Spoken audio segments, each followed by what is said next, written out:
Good morning. How are you? I hope you guys are doing well. I hope you're really doing okay.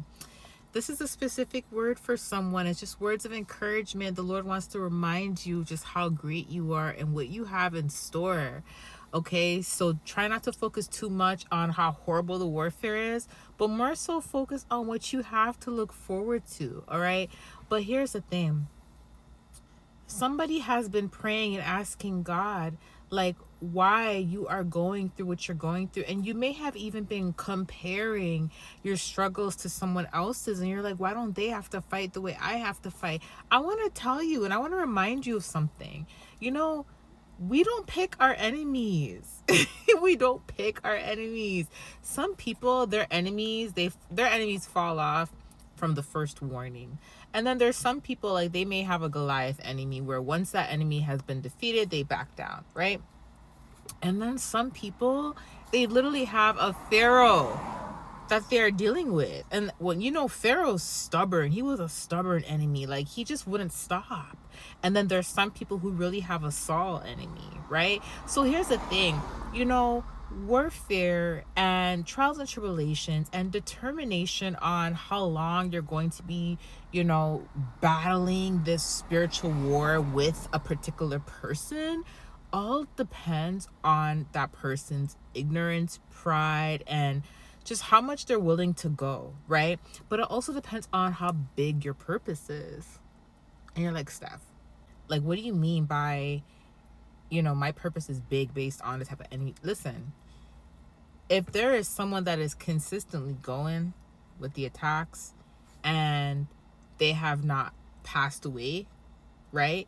Or anything bad has not happened to them yet, best believe they have a role to play with you getting to your destination.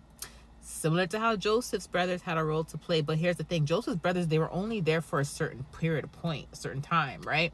Remember, Saul kept going for a long period of time. Pharaoh kept going for a long period of time. So there's some enemies that come in our life and they're just there for a season. And we defeat that obstacle, we move on to the next. And then there's some that are meant to be there for a lengthy period of time because everything they are doing is laying out the foundation to our purpose, right? So don't compare your battles with anybody else's. Just know that yes, somebody may be going through warfare just like you. You may be wondering why they keep getting past these obstacles and how they're able to keep going, etc., etc. But you don't know what they're fighting behind closed doors, one, okay?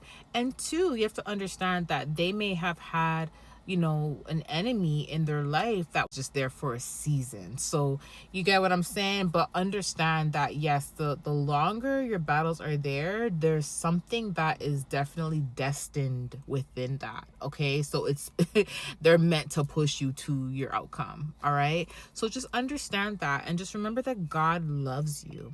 God loves you and God is covering you and he's protecting you. And don't let the little negative seeds the enemy's trying to plant in your ear make you start to question whether you can actually do this or whether to question, like, if you want to keep going or not. Don't let that get to you. Okay, one of the things that God highlighted to me for you specifically is that one thing that they have been trying to, destroy is your success.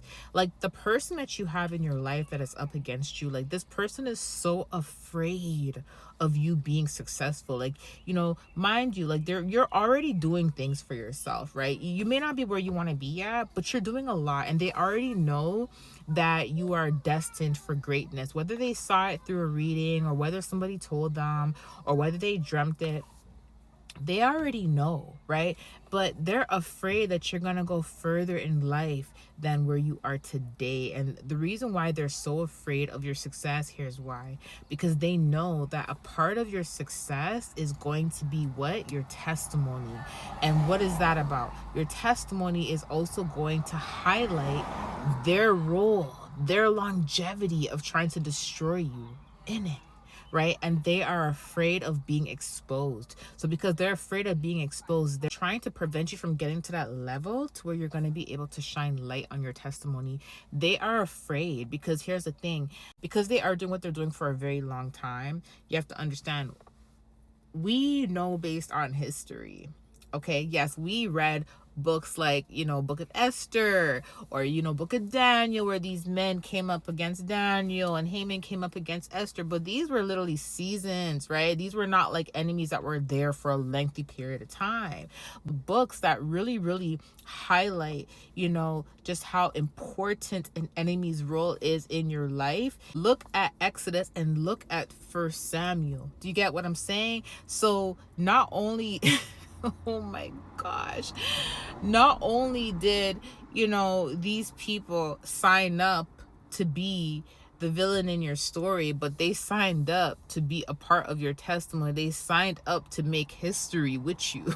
Basically, they signed up for a historical moment, afraid that that historical moment is going to be well known, is going to be publicized. So they're trying their best to try to limit you and try to keep you stagnant, keep you stuck, because of the fear of people finding out the truth. But they cannot stop God's plan for your life. And one thing that God has blessed you with is your creativity.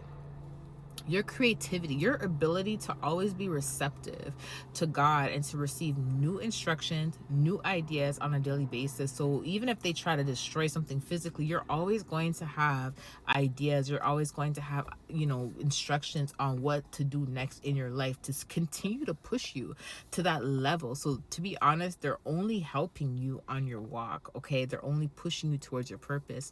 So I want to give you this confirmation. I love you guys. I have another word that's similar to this, but it's pertaining to a kingdom marriage. So I will post that word right after. I love you guys. I'll see you later. Bye.